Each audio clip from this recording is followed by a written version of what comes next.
Well, guess what? I fell asleep. I just this second woke up. Oh, Lord. Well, it looks like a few people are sitting here. I go Agiu Klima from Greece. Hello, Aglio. Tasty Trinket and Jeff Fairchild. And Naresh. Kuna Karan Naresh. Nice to see you all. Julia. Hi, Julia. Here they're through. Well, they were here. They may not be here now. I'm, what, 15 minutes late? Goodness. 8:05. Richard Karabeck. Hello, Richard. Well, we do have a few people here. Goodness sakes. My apologies. Oh, guess I was tighter than I thought. I ate some, I ate dinner late and it put me to sleep. Lord. Oh, I did some making dinner. I have one of these super sharp knives that you just touch it and it cuts. Well, I got a really bad cut, a really bad cut, worst cut I've had in years. Uh, I sliced the tip of my finger. It just kind of like a little razor, just where zip right into. I was cutting tomatoes and it just I didn't really. It has stopped bleeding, which I'm happy about. There it is.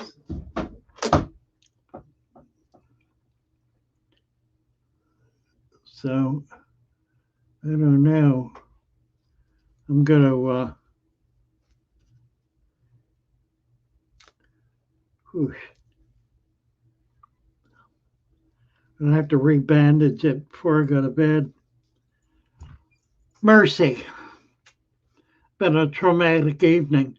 It's been a strange day. Very quiet day, actually. Um, what did I do? I don't even know what I did today. I think I was busy most of the day, but I couldn't tell you what I did. I know I'm getting fishing tomorrow. Those of you who are local, I don't know what time they'll be in. Usually they're into the afternoon. So they drive down from New York. So they're delivered, which is nice because I get really healthy fish and they're well packed, um, and always are just real good quality fish. Yeah, it's a nasty cut, really nasty. Christian is here. Hello, Christian. Cinnamon is here. Hello, Cinnamon. Nice to see you guys.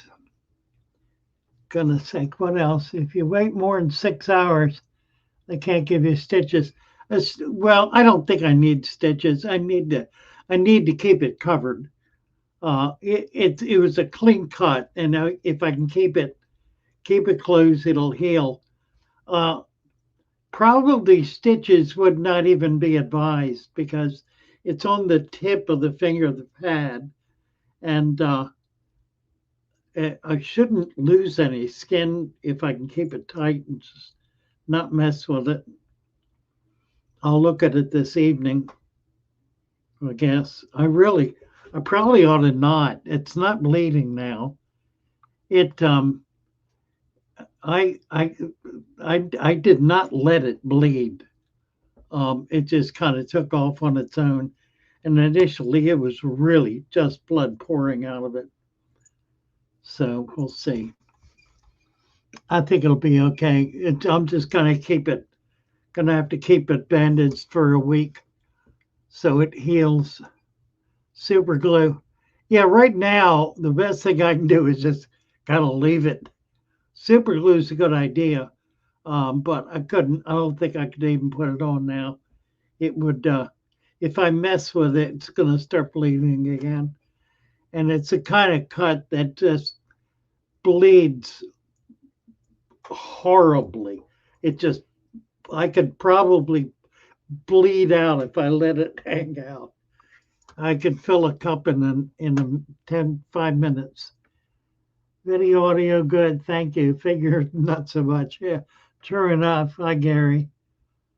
Hello from Scotland. Fusidor, Fusir, Fusido, Fusidos, Doas, Fusi, Fusirdoas, Fusirdo, paper towel and duct tape. Yeah, that's kind of what I did. I put a couple of bandages on it and then wrapped it in tape um, to kind of lock it in. So, anyone getting video? You should have video. Let's see. Video good. Omaha, and England. People from all over here. It's late in England. It's 2 in the morning in England. What are you guys doing out of bed? 2 in the morning. You know, I ought to start doing the morning video again. That was really interesting. I did a 9 a.m. video. Golly, I did it. I don't remember every day, like for an hour or two, every day for more than a year. And we had people from all over the world. You know, when it's 9 in the morning here, it's 9 in the evening in India. So it's almost, yeah, you can almost catch people in the daytime anywhere in the world. In the morning here, if it's in the morning here.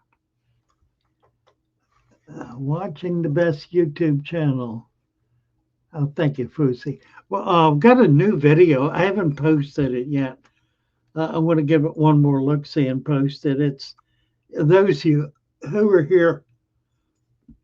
here last Thursday will recognize it because it's 100% cut from last Thursday. But it worked out really well. I'm really excited about it.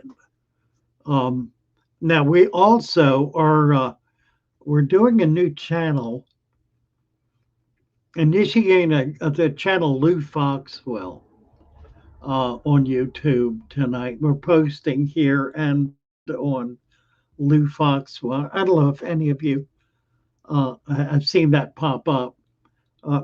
Perhaps a few have. That may be why I'm seeing some names I haven't seen before. I've been wanting to get a new channel going, and I think this might be the easiest way to do it and just start putting things on it. I will be doing some videos on it exclusively, I think. So far, with what happened last week, I'm happy being able to work on this Fish Time channel and be able to get into the subject matter that I want to. I think it's difficult for me really to separate myself from fish topically, mainly because I've spent the last 5 years trying to figure out how to say everything I want to say under the rubric of fish. And I've gotten I finally convinced myself I can do it. So I don't know if I really need to. Plus the fact that it's my channel, I'll say what I please. You know, anybody who tells me I can't talk about this or that because it's a fish channel hasn't listened to very many live streams, because most of them are about backyard cooking or football scores and have little or nothing to do with fish. I just watched a video by Steinfold that I was very, very impressed with. They did 8 things that they'll never do again, or words to that effect. And I listened to every single one of them, and I've done videos on every single one. It was really interesting. So, my takeaway from that is that either they've been watching my videos or we share a very common experience, and I rather believe it's both. I rather do, because the kind of things they're talking about are just common sense. Not using drugs all the time, not changing your water and trying to keep the tank clean all the time. Those sorts of things. And I thought it was just really well done. It was he and his wife, and they were both just real sharp, very focused, and had a real good subject matter. It was very impressive. We need, let's see, you have any tips on how to move a dirted tank to a no home without starting over? Well, obviously, if you can move the tank without tearing up the substrate, without emptying the substrate out of the tank, then you're better off. It's hard to do that. I did it with my 35 long, which is a 4 foot tank, and I actually had 2 inches of water in it. It weighed about, I don't know, 50, 60 pounds. So it took two people to move it, but I got it up here with fish in it. And it sat with 2 inches of water for well over a week before I got it moved. No aeration at all. A few native fish in it. Wasn't anything really extraordinary, but they all survived, as did the plants. So you really can do it. It's just a matter of lowering the water to the point where you can pick it up. Um, Obviously, for us, I wouldn't try to do it in the 75, um, unless I had some real bulldog workers and didn't have far to go. The difficulty with moving big tanks like that is you really um, need to have it in a vehicle that has really good shock absorbers. Because if you don't and you hit a bump, it's going to destroy the tank. The tank will do that. It'll flop up and smash down and be gone. Um, so you want to go easy if you're doing that. But yeah, just lower the water level and move it, and it works just fine. So long as you can move it, you'll be okay. You can even leave the plants in. You don't need to tear the plants out, particularly if it's going to be a short time. Mine, as I say, was almost a week. I emptied it 2 or 3 days before I moved, put it in the back of a truck, and it sat in that truck for at least 2 days. So it was 4 to 5 days before I got it in and got water in it, and it was just fine. So you really can do it. How do we how do we solve, say, a fluke infection in a dirted tank? Find one or two that has gill fluke. Say we find one or two with gill flukes. Um,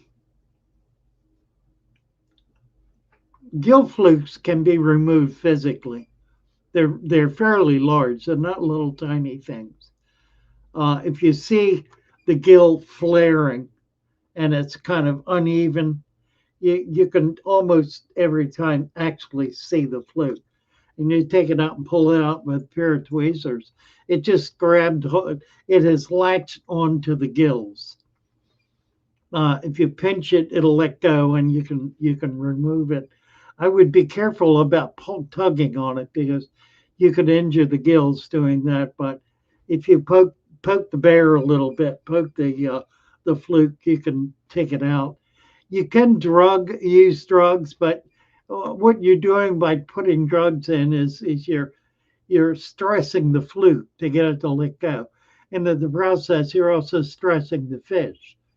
And it's a matter of stressing the fluke more than you're stressing the fish or something, hoping that the fluke is not as strong as the fish is, and it'll let go before the fish does.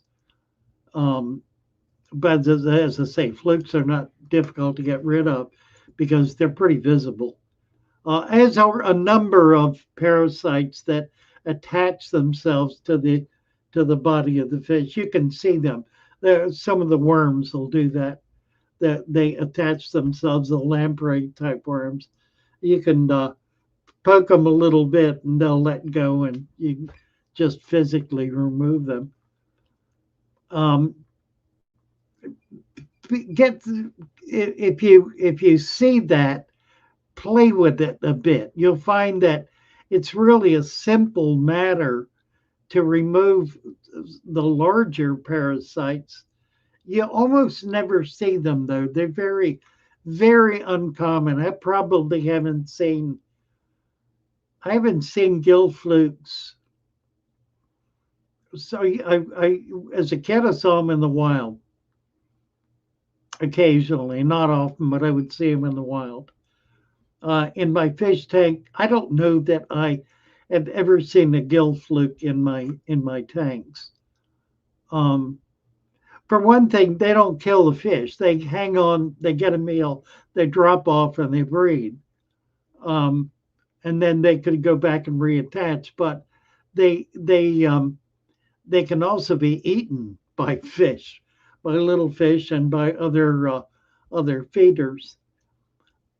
So they're not a common parasite at all.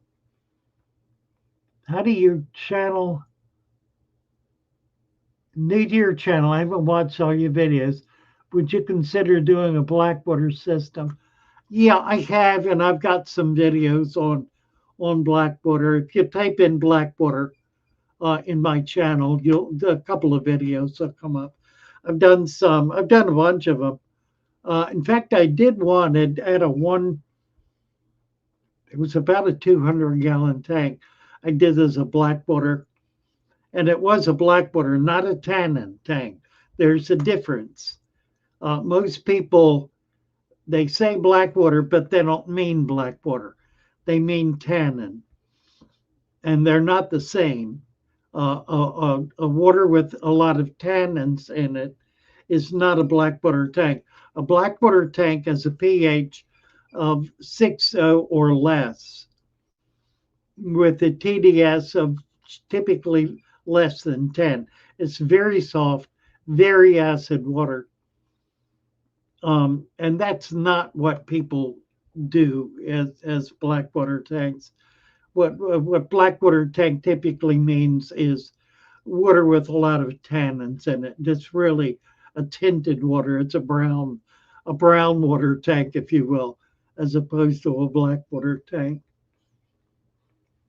If you use a little pond lake water from outside, helps start a tank, how likely to bring in a parasite? Probably 100%, but you're not going to bring one in. That's the point. You're going to bring in hundreds of parasites. 50% of all, get this, 50% of all microfauna, that's microscopic animals, are parasitic. 50% of, and there are probably, oh, who knows how many, 100,000 species of microfauna, probably more, but we'll just use that number. That means 50,000 parasites. And microfauna are global in their reach. An amoeba here in the States is the same species of amoeba in India, anywhere else in the world for that matter. And the reason for that is simple. They travel through the air as spore. Um, when a pond dries out, the wind will blow up dust, and they'll be in the dust, and they can go up into the stratosphere and blow all the way around the earth, and have, and that's how they've been dispersed. And so paramecium are paramecium, no matter where you are. It's the same. There are not multiple species of paramecium. Now there are some animals like nematodes where there are multiple species of nematodes, and there are other critters similarly to that are multi-species. But while there are probably 4 or 5 different species of Daphnia, they're again a global animal. Moena is Moena wherever you are. They're not multiple species of Moena daphnia. So um, the principle is, if you watch some of my videos about biodiversity, biodiversity is maintained in the wild by virtue of its biodiversity. In other words, here's the simplest example. The ick parasite can run rampant in a fish tank. Why is that? Because it has no enemies. There's nothing in there typically in a, a tank that no effort has been made to build biodiversity. There are no a parasite, an ick parasite will get in and it'll just run rampant because there's nothing there to control it. In the wild, you never see the kind of breakout of ick parasitology that you do in a fish tank. It just doesn't happen because when the parasite falls to the bottom and subdivides, it breeds asexually. It doesn't. It kind of goes into a cyst, and the cyst divides into, I think, 148 little tiny buggers, and they all come out, and they all get eaten up. Anymore in my highly diverse tanks, and not all of my tanks are biodiverse, mainly because I just haven't done it. I've got about 100 tanks, and I simply haven't done it, and I need to do that. A few of them are, most of them are not. But in those that are, if I see an ick parasite, I don't worry about it because I knew that its offspring are not going to survive in any numbers at all, and they don't. I'll see one spot one time and not see another.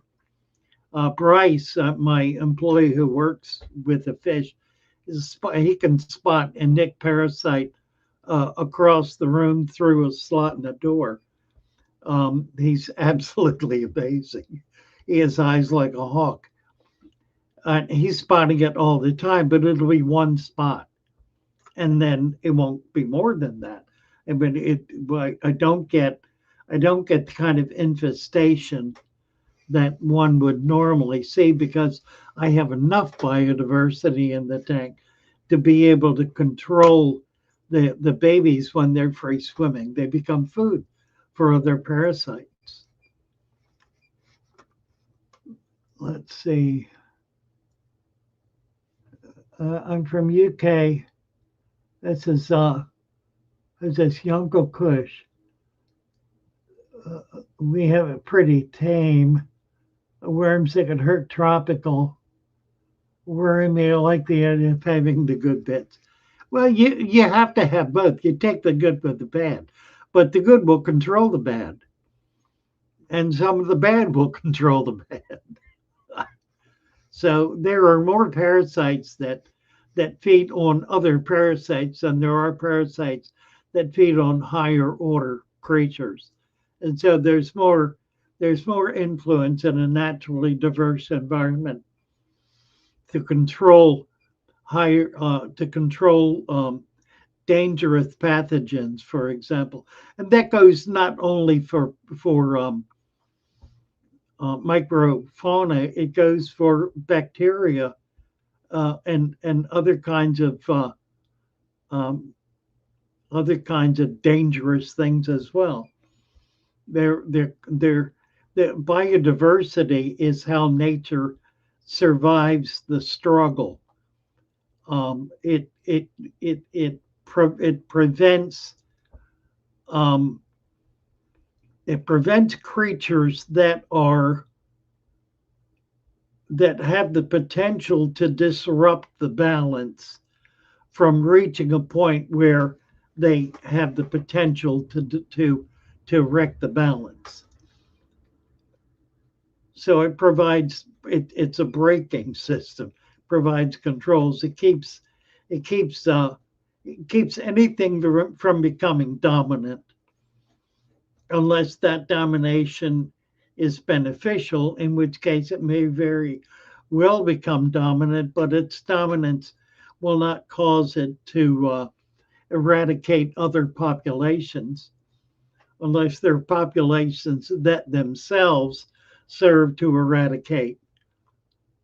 It's a confusing kind of proposition, but you probably get my point. Let's see. How long until I see my new dirt tank fully cycled? It's already fully cycled, but if you mean fully cycled, fully cycled, about 5 years. The cycling, the kind of cycling that will allow the food web to exist in such a manner that nutrients that are being consumed at any one point will go through the cycle and be consumed again.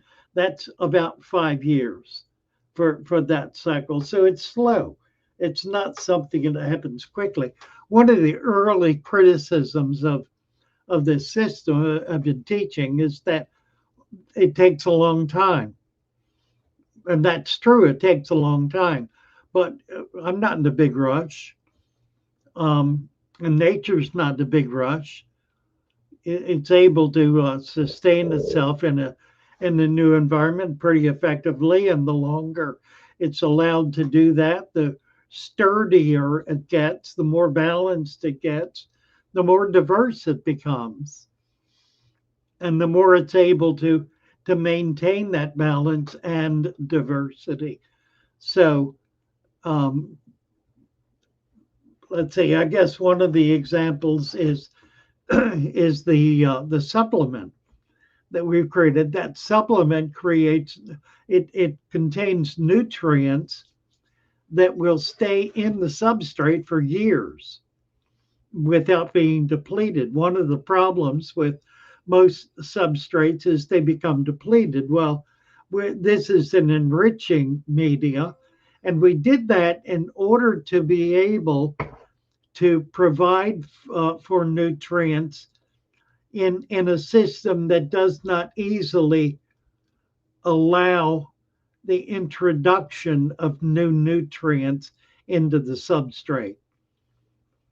The problem with fertilizers is they're too narrow in scope to really be all that beneficial. Uh, Fertilizers are created to cause a certain type of growth.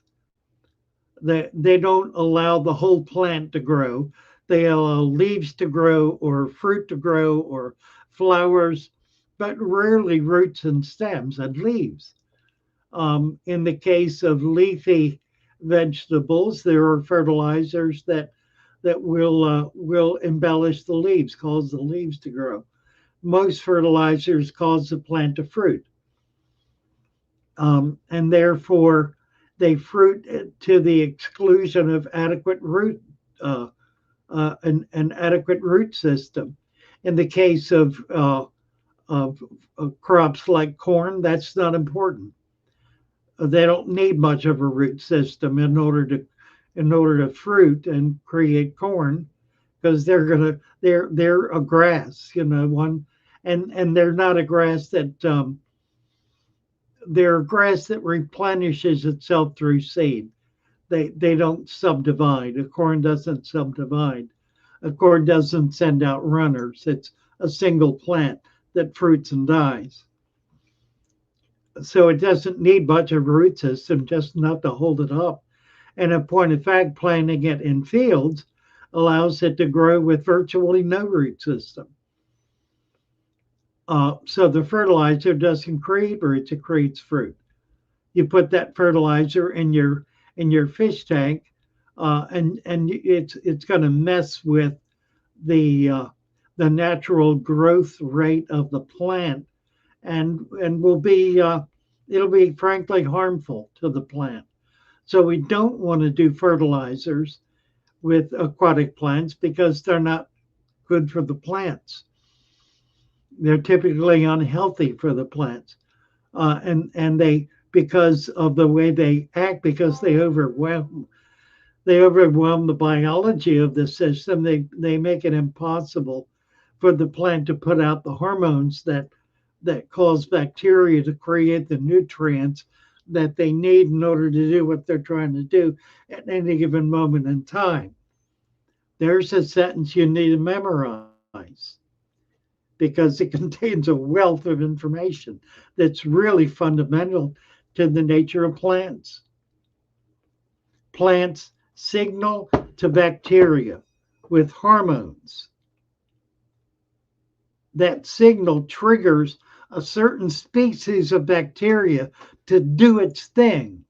And its thing includes creating the very nutrients out of the material that's available in the environment that plant needs in order to grow the stems that it's trying to grow, or the roots, or the leaves, or the fruit, or whatever it is that it's trying to grow. And there are different hormones for different stages in the plant's growth and development. And now you put a fertilizer in there and you have blocked the hormonal system from being able to function. So the plant is not going to be able to signal what it needs. It'll simply take what's being thrown at it, what's being forced on it, in effect, what is blowing away the bacteria to make it impossible for it to make up its own mind. And it starts gulping leaf growth, which you'll think is wonderful because your plants are growing these gorgeous leaves. What you don't understand is that the minute you stop putting that fertilizer in there, the plant is going to struggle and suffer and probably die because it won't have been allowed to grow the root system it needs to sustain those leaves. Cheers. Thank you, Julia. Let's see what else is here. Oh, Jennifer. Jennifer Acuna got the Snello recipe. Nice. From the snail lady. Foxy mentioned some of your videos usually we did the pond water thing. My box pond just had an infestation. Generally, if you have an infestation of something, whatever it is, um, if it's causing a problem for the fish, the best thing to do is remove the fish, put them in a hospital tank, keep an eye on them, and try to do what you need to do to control that, um, and then work on the system. Typically, parasites will die in a matter of days without a host. They don't have parasites. Don't have um, they don't have much in the way of stored energy. They're pretty much dependent on feeding to survive.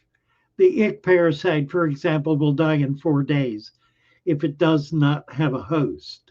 And that's true of virtually all parasites. There are a few, very few, that can survive long term, but they tend to survive as cysts. They'll survive in a dry environment, for example, or they'll survive in a or maybe a cold environment, in an environment where where they're forced to go in effect into hibernation. Now they don't hibernate, they become a cyst. They sort of encapsulate themselves in a hard shell, in effect, which can be very tiny and can, as I said earlier, blow in the wind and be carried somewhere else. That's how very often they prevent themselves from being exterminated in a given environment. Let's see what else is here. We got a gang in here. Hello, guys. Nice to see you. The Fish Story channel made me concerned. I know. Well, he does a good job. He tries hard. Um, Alex is doing. He's not doing the same thing that we're doing. It's really he understands biodiversity, but he doesn't always try to do it. He's trying to do some other kinds of things, and I'm not sure I really understand all that he's trying to do. So I really can't comment on it. It's a good fish keeper. He's a good fish keeper. Bought some hardware wood for my tank, been soaking for some months, has fuzzy layers all over it. Um, what is it? And can my fish eat it when I buy them? Yes, it's a fungus, and if you think of fungus as mushroom, you won't be far wrong. Fungus. Let me say this about fungus. Fungus. If I can say this, I can say this. Fungus is never harmful to fish. There, chew on that a bit. And here's the thing: fungus feeds on dead material, whether it's plant or animal. Typically in the wild, it'll feed on plant material, dead plant material. It does not feed on living things. That's what bacteria does.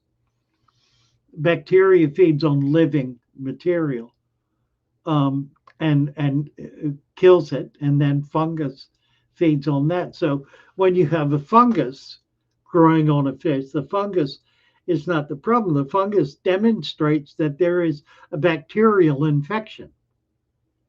So you don't cure the fungus. Fungus is fungus is a superficial thing. If it's on the skin of a fish, you can it's like a thin layer. You can just peel it off, and underneath it will be a bacterial infection, and that's the culprit. That's what needs to be treated. Fungus is a food. It's a food for most. Um, it's a food for most animals eat fungus. Now, there are some funguses that we're aware of.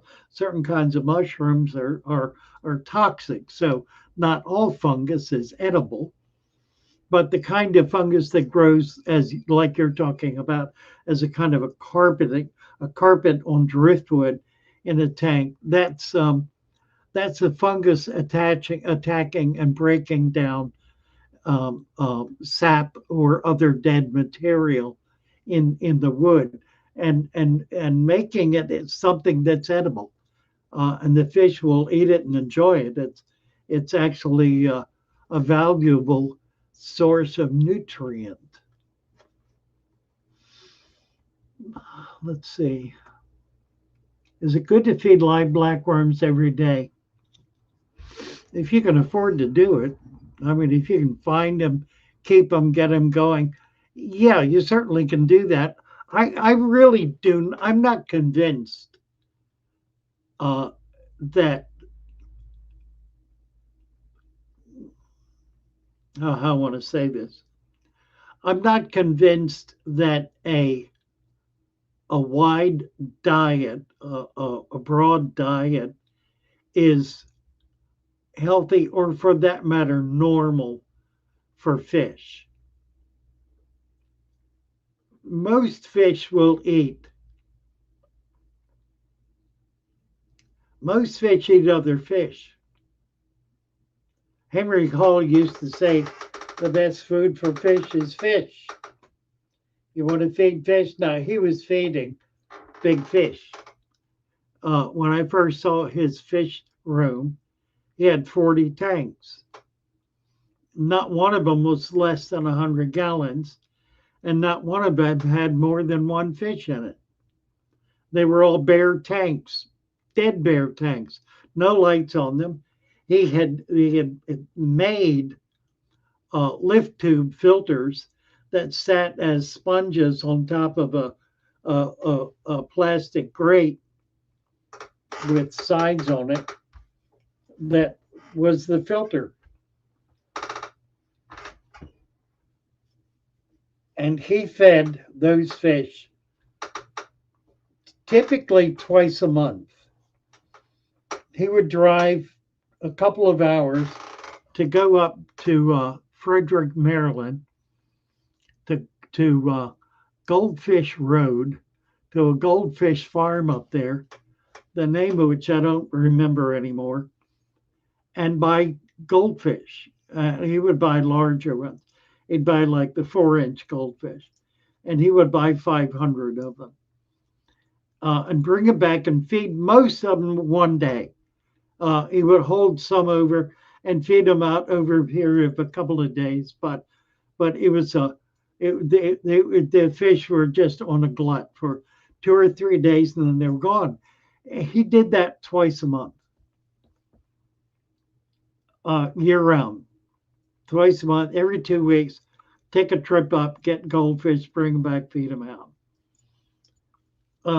He had 6-foot electric eels, pacu, 20-pound pacus. He had a caiman that was 4 foot long.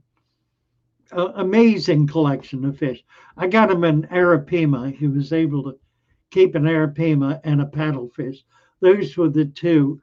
I wasn't able to get a paddle for him. I did finally get some paddlefish later on, and I'm looking to get some this spring for the pond. I'm kind of excited about that because they do a good job of keeping the pond clean, and we have a problem with our pond. So I want to get some and see if that'll resolve that issue. But that's all he ever fed. I mean, that is all he ever fed the whole time I knew him, which was years, 4 or 5 years, I guess. We were talking about food diversity. Obviously, if fish can eat fish, then it's getting everything that fish need in order to survive. Does that make sense? And that's typically how fish feed. They'll have a single, maybe a secondary source of food. Little fish, for example, tiny fish will feed on small crustacean, typically shrimp. Tiny fish, but typically shrimp, and that's all they'll ever eat. And there are hundreds of species of shrimp, some of which are virtually microscopic. So you feed on all that microfauna, macrofauna, and small crustacea, and that's all they ever eat. They may peck on plants. Some of them will eat plants. Mollies, for example, will eat algae. But they don't have a big diversity of food. We feed them. We think it's a good idea, and the theory is good. The theory is that with different foods, you get different nutrients. But with certain food, you get all nutrients. Shrimp, for example. I feed a lot of shrimp. Now, we're feeding now our cold flake Nutra Preta, and we feed that to pretty much everything. The formula that we're using is krill and garlic, and the garlic, of course, acts as a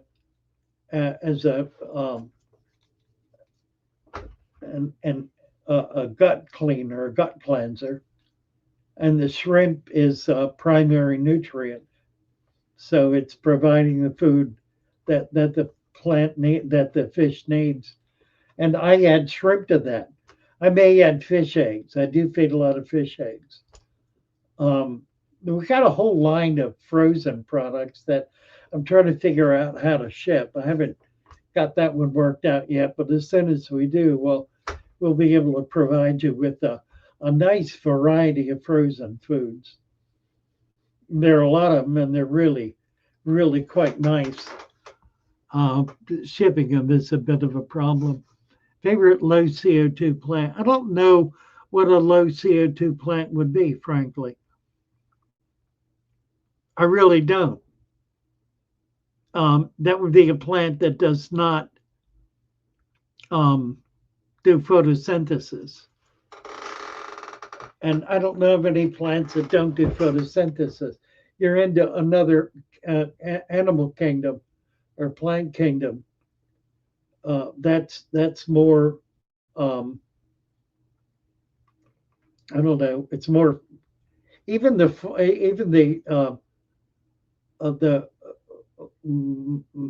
macrofauna and microfauna, macroalgae and microalgae rather. Uh, those are those are all photosynthetic plants. I don't know. I can't answer the question. I don't know about low CO2 consumption plants. Obviously, a plant can be starved of CO2, but I think it won't grow well.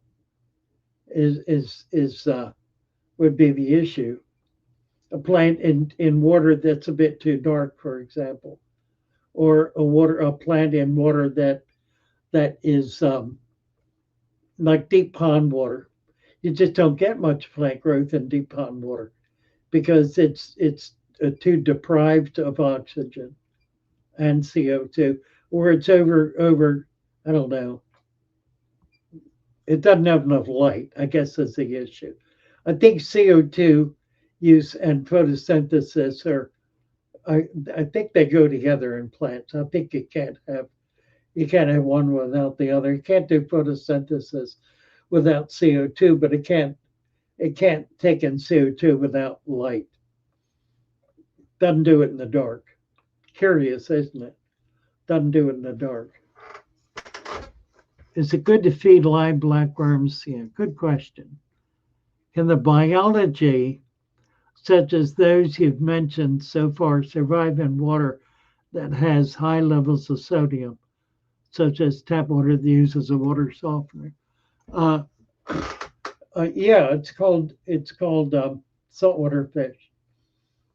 There's a wider diversity of animals in saltwater than there are in freshwater.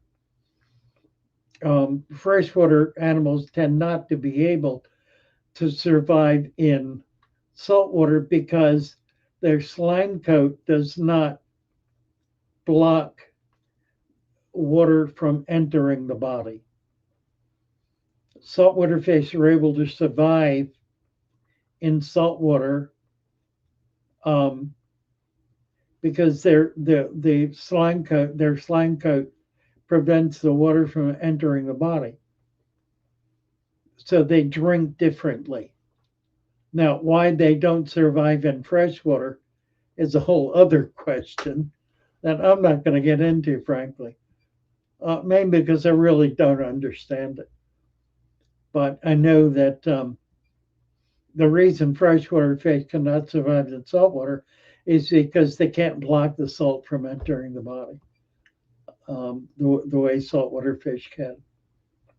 But there's a higher incidence of speciation of in saltwater is greater than freshwater. But then the environment is greater as well. It's a much more immense environment. It's utterly immense.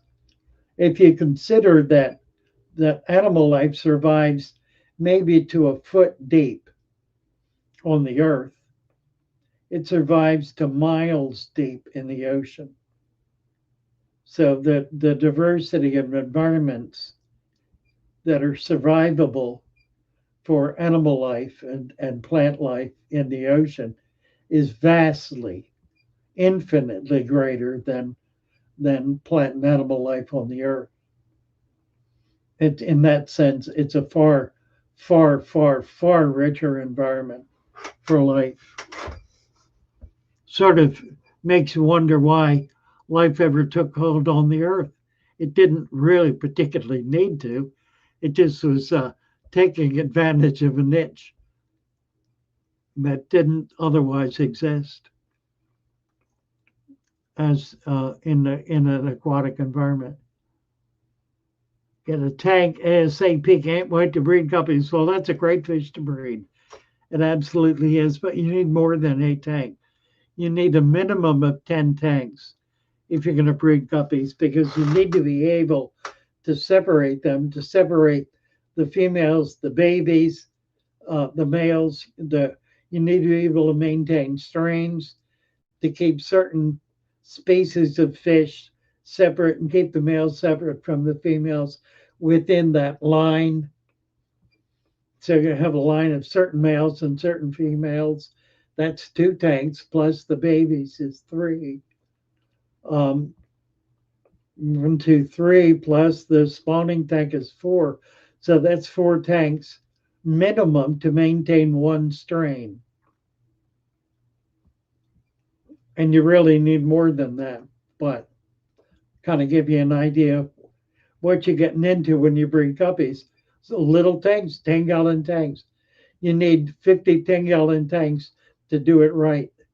And you can go gangbusters and create some wonderful things. The Japanese are doing uh, um, targeted breeding, line breeding with guppies, and have been for some time now that are just utterly extraordinary.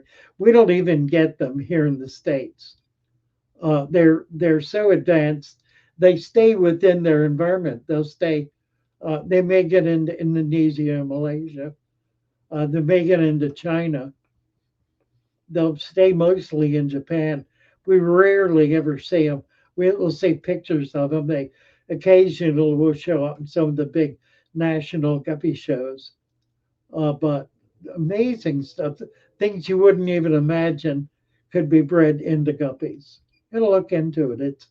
It's really pretty remarkable.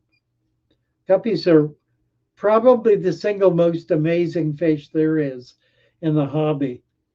In terms of its spawning and line breeding capability, and always has been from the beginning. From the beginning, people were line breeding guppies. They're just they're an utterly remarkable fish, and I can't find them where I can't find good guppies. I need to get them shipped in. I'm probably gonna have to get hold of Florida, hold of my buddy in Florida, and have him send me guppies. I need good quality guppies. Any of you out there who have good quality guppies that you're spawning, that you have populations of, I'm very, very interested.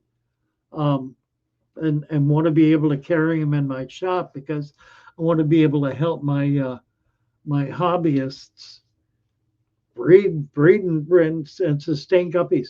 We're going to have 5 more minutes here, and I'm going to cut this off. Lena finally made it in. Let's see. Favorite fish or a 30-gallon community tank? Gee, I don't have a favorite. I have a couple of hundred favorites. I like almost everything. I've got right now about, I don't know how many tanks I have, 56 tanks, and I've got different fish in every tank, pretty much. Big fan of how you explain things. You're an inspiration. Thank you. Who's this? Giannis. Oh, that sounds Greek to me. Dogianicus. Dogianicus. Giannis Dogianicus. Must be Greek. Thank you for your answers. Can you do sand only?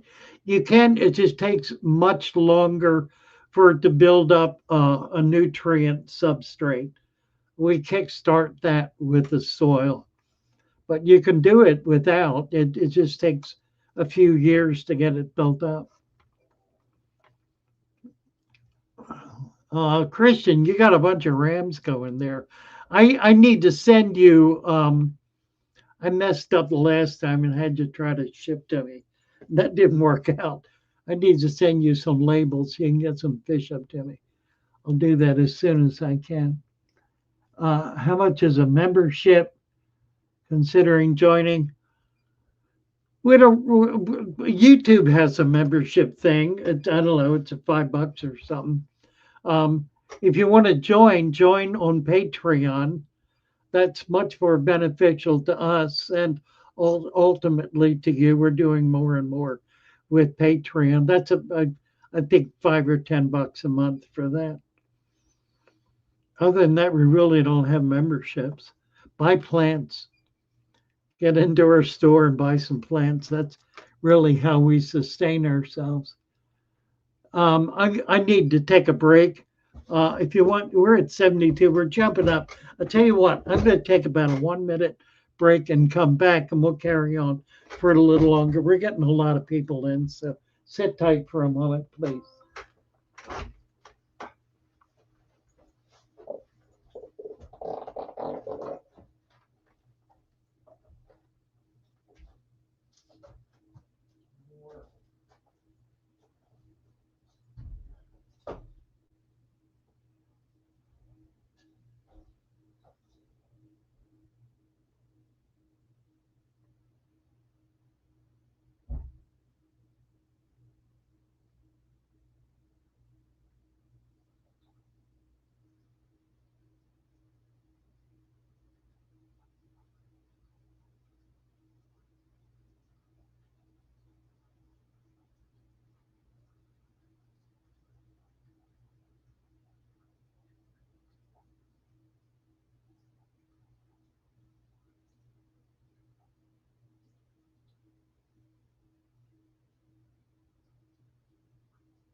Oh, Lord. All right, I'm back. Let me pour a little tea here. Carry on here a little bit. Let's see where we're at. Favorite stocking options for a 30 community. Um, it really depends on what you want to do. If you're talking Tetris, that's one thing. You're talking like um, small cichlids, like the dwarf cichlids, angels, discus, catfish. It depends entirely on what you're trying to do. I don't I don't I don't have a favorite fish. I have fish that I find that are hard to get, that I try to get and try to keep going. Right now, one of those that I've been successful with recently is the Yawaru. It's a fish that I've tried to keep for many years and now have a big spawn. I've got 50 or 60 almost 1 inch waru, which I'm very, very excited about. Um, so there are those kinds of things. I think I'd like to spawn Geophagus, try to get some jigos going. That's a neat fish. Um, there's some other things we're trying to get a breeding population of bettas going. We do now finally have baby bettas, so we're excited about that. And Brenda did that all by herself, so she's real tickled with herself, and rightfully so. We finally got some microworms, so we're able to feed these tiny babies. So that's a big deal, having the right kind of food for them.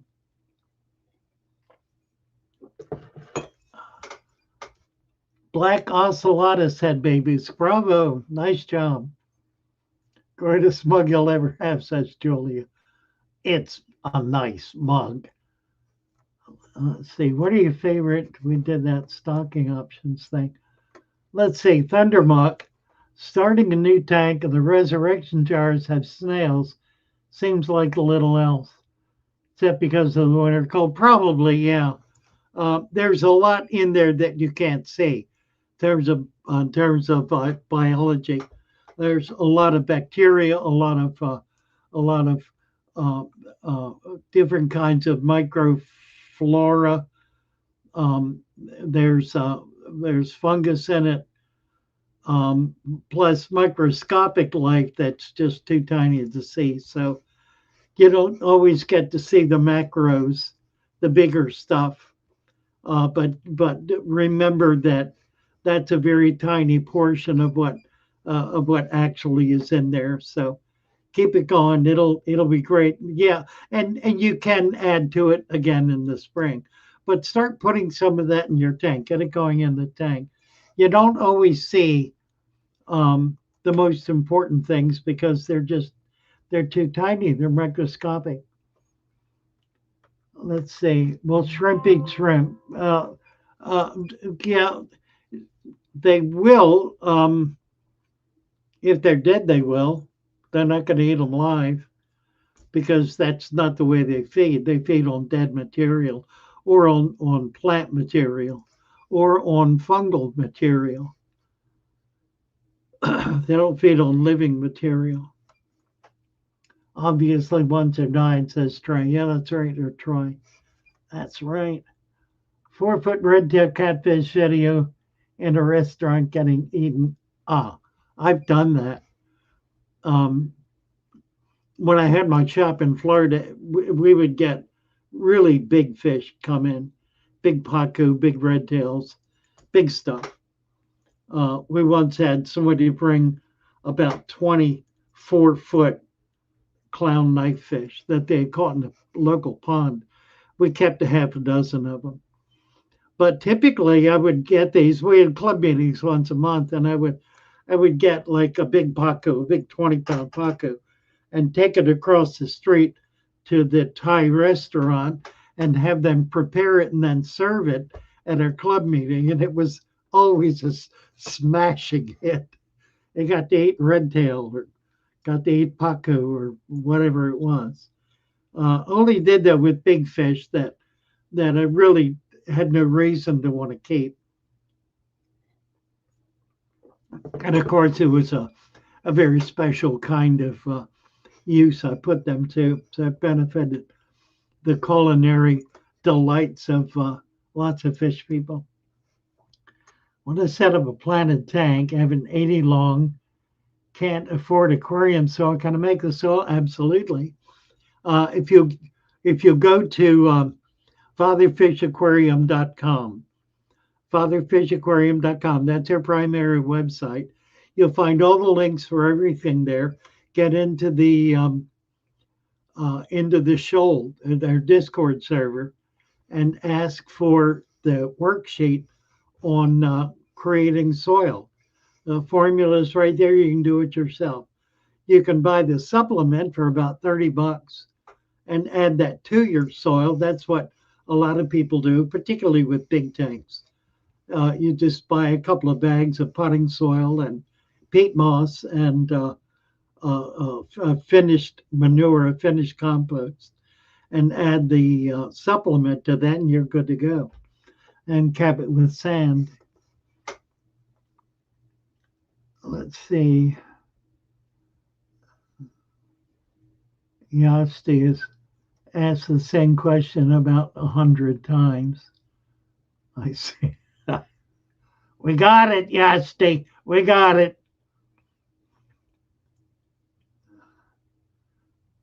Security monitor. Thank you so much. That's very kind of you. Um, and I appreciate the comment. That's very nice. Thank you. Yasti, you can stop posting now. Honest to God, he posted 100 times. Well, I got it. I did get it. That's one way to be sure your question gets answered, isn't it? Just keep posting it. Because if I'm looking at all, eventually I'll see it, and keep posting it until I see it. I guess I can't say too much negative about that. Let's see. It thinks this water is too acidic for shrimp. That's not likely. Um, that's likely not the problem. It may be too warm. The shrimp tend to like cooler water. I don't know about soft water. There are some that require soft water. The Caradina prefer soft water, more acidic water. So I don't think that's right. Let's see. Holds a tank. My older tank. My older tanks do best for shrimp. They have more food in them. Older tank will have more available food for shrimp. Generally, if shrimp die, it's because they're starved. And they're hard to feed. You have to feed algae. Algae wafers are good, or vegetable material like zucchini, sliced zucchini. That's always a good food. Let's see what else is going on here. New to fish keeping. Well, good luck, Dan. All right. Starting a new tank. So to add tap water to the tank after the substrate and then control the chloramine. Tap water in a separate bucket, treated. If you put plants in the tank, that'll control chloramine. You can also throw a vitamin C tablet, like a 500 meg vitamin C tablet in the tank. That'll get rid of chloramine and chlorine almost instantly. If you dissolve it first and put it in, it's gone right away. Just not even an issue. But plants absorb chlorine and chloramine as well. So a heavily blended tank. My advice typically, when you set a tank up, set it up with tap water, plant it immediately, and put fish in the next day. Because by then the chlorine or chloramine are gone because the plants will have absorbed them. But to be on the safe side, a vitamin C tablet, which is dirt cheap, it's about a penny or a nickel or something, will take care of it. All right, let's do one or two more here. I'm doing well, thank you, Tizar. Question about top layer of the substrate sand. Can I use sea sand? Yes, absolutely. Um, just get the cigarette butts out of it. And if you go further up on the beach where it's rain washed, you won't get the salt content in the sand. So, but beach sand's perfect, absolutely. Sue Ann, I'm great, thank you. I'm doing well, feeling well. I think I'm starting to get old, so that's a bit of a problem. But oh, every condition that I come down with, the doctors seem to find a cure for. Of course, it's got me on an apothecary of medications that I'm pumping into my system every day. Um, but I'm stable. I'm stable. I'm healthy. I'm happy. I'm moving around. I'm doing probably not the best I can do because I'm not eating as well as I should, but I'm cooking for myself, and that's always a problem. Eating out is more of a problem though, so I'm better off with this. I'd like to have a really good a really good cook. I think that would be that would be my number one priority if I had unlimited resources. I would hire a really good a really good cook because I love good food and I don't seem to be able to cook it or buy it. Sponge filters are sponge filters probably the best filter there is. I've had them all, tried them all, used them all. I like the sponge better than anything. All right, we're gonna wind it down here. We're at about 9:30, I think. Started a little bit late, but carried on a few more minutes. So I'll be back here next Thursday. I'm probably going to start another live stream on a different channel. The channel name is Lou Foxwell. I want to try to get that going. See if we can't get a second channel cranking. Maybe that'll hopefully we'll be able to pick up new subscribers that way or new viewers where we've been kind of dwindling down here. Although this has been a stupendous response tonight. We've got 60 people in here right now, which is really remarkable. And I'm honored and delighted and thrilled, even though I started late, to have such a population. And things go in different directions. I kind of decided not to have a sidekick, keeping track of the chat, and I'm sorry I did that tonight because I've not done a good job of keeping up with the track, keeping up with the chat, and that's been the bulk of what we've been doing. So that's kind of problematic. 66, my word. Well, if it just went from 66 to 55, so there's some flow here. I don't know what that's all about. I don't think I'll get to 100 tonight, and I don't think I want to try. So we're going to put a lid on it for tonight, and I will be back soon, for sure by next Thursday. But look for me sooner. Look for me when you least expect me, and I may well be there. Love you all. Bye for now. Nice to be with you.